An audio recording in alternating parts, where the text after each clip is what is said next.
that stops, this dries up. Now, Tom Herman might be like, I'm not going to worry about what happens 2-3 years from now. I'm worried about so, he's getting to Gabriel Floyd and Brew McCoy, which I still think there's going to be some repercussions for because I think Texas tampered like a you-know-what, son of a what on that, and there's going to be something to come out there. But they have a good class. But here's the thing. In-state, the reality, and I've gone through it, and the 100% reality no matter what, is there are two guys that I believe A&M would take that Texas has committed in-state today. I think there's two. Tyler Johnson, who A&M wasn't overly high on. They were slow to offer, and definitely had him behind Javon and Kenyon at the position. But I'm going to include him because I think he's that good. And I think were he out there today, A&M would be fighting like a dog to get him. The other one. Whittington. Yeah, Jordan Whittington. That's it. Now, you might go and say, Devondre Sweat had an offer, but it wasn't for long. But I'm saying who they would want in their class, legitimately want. There's two of them. Rashawn Johnson, at a time, hell yeah, but I don't think Jimbo Fisher would want him as a developmental passing prospect over Calzada right now. Well, I think and I 100% think Calzada's a better thrower of the football, and there's not a bigger Rashawn Johnson fan than I am, and you know that. But I 100% agree with you. I think where A&M landed with their in-state prospects is 3 steps above where Texas is in the state of Texas, and I do think that's what makes 2020 so intriguing. The head-to-head battles will be more prominent, and they'll be greater in number in 2020 than they were in 2019. The reason for that in 2019 is because A&M and Oklahoma came in and cleaned up rather early with a lot of guys. And Texas has positioned themselves nicely with several guys early, as has A&M. But you can tell there's a shift right now where the Horns are really going to focus on getting off to a better start in state. They got momentum.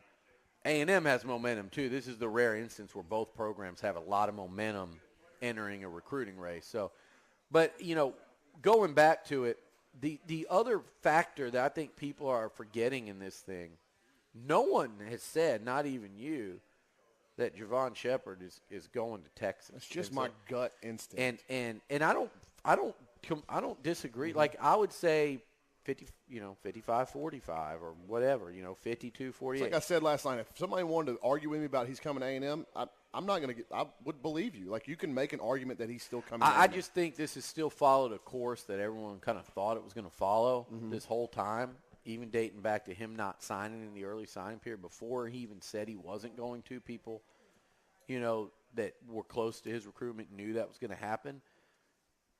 I just think when you've done this for so long and it's that last visit and a kid going on a final visit to a school that he's been committed to for several months, that's a lot to overcome. It's hard. It seems hard to lose that guy, but we'll see. But here's the thing that I want people to remember. It's like, in addition to look at the class in its entirety, and they literally might add 2 more names to it than what we've been used to seeing if they end up, inking Mowry. But last year, we're a week out from signing day, essentially, 6 days. Last year, most of you listening and reading and sitting here, and myself included on some of these guys, I'm going to say, 50-50 or worse, no better than 60-40 for some of these guys. You're talking about Jeremiah Martin. Oh, he's going to go to OU. Or Washington made a run, and his last visit was to UW and the West Coast. Jeremiah Martin, Jashawn Corbin, who people just were kind of not even paying attention to. Leon O'Neal. Remember that meltdown? He was going to Clemson. Oh, my God, he's going to visit Bama. He's going to come. Bobby Brown. Vernon Jackson, who was waffling on signing day, which it wouldn't surprise me. Went to basketball practice without sending an LOI in and turned his phone off. And so was Jalen Waddle. And I could see Javon Shepard being the same way this year. Vernon Jackson, we just said. Tank Jenkins. Who had him penciled in before signing day? I think the night before we said we think they're going to get him and James Foster. That was good. He was going to LSU or Florida State. But keep in mind, those were 2 Damian Craig guys as well. Mm-hmm. Charles Strong was going to Ole Miss. Now he's at Troy.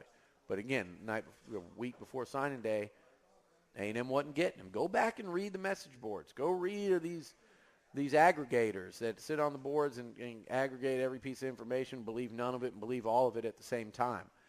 All these dudes weren't coming to Texas A&M, yet here they are. And so these guys can close. DeMarvin Leal, Damani Richardson, Dalen Wright, all those guys were Texas Longhorn locks. Kenyon Green was committed to LSU. Don't underestimate Jimbo Fisher down the stretch here. That's all I'm going to say. Don't underestimate Jimbo Fisher. Two questions. Christian Williams, we think, is leaning to LSU, and they get his last visit, and A&M it's closer goes to home tonight. And it's closer to home. A&M's in-house tonight.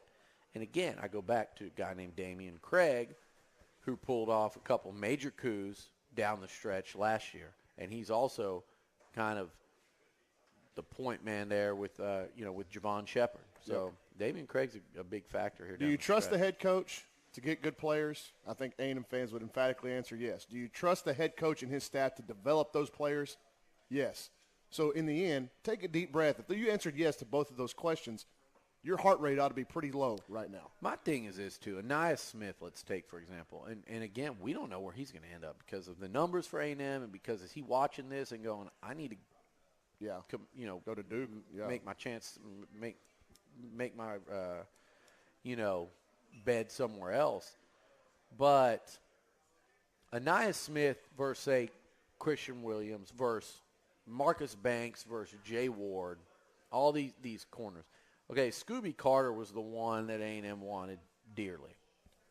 Christian Williams was committed to Alabama for a long time, still technically is, was committed to Alabama, had a committable offer to Alabama for the longest time.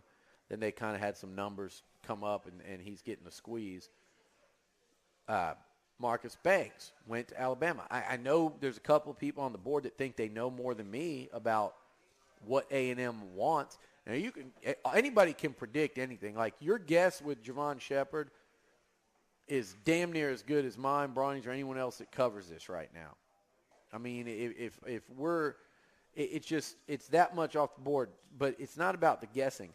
The people that think they know more than me about what A&M wants because they read a lot on various message boards, that you're actually factually wrong. Because I actually know with certainty what they want and desire. And I know that Texas A&M on 2 or 3 different occasions backed off significantly on Marcus Banks. And they weren't ever entirely sold on him. Now, they could be wrong. Jimbo Fisher has been wrong in evaluations. I'll take his over just about anybody in the sport, but he's not batting 1,000. Guess what? Neither is Nick Saban. But in this instance, Bama took him, A&M backed off. There's a difference between could A&M have gotten him. I happen to think that they would have with a hard extended push that they never really gave.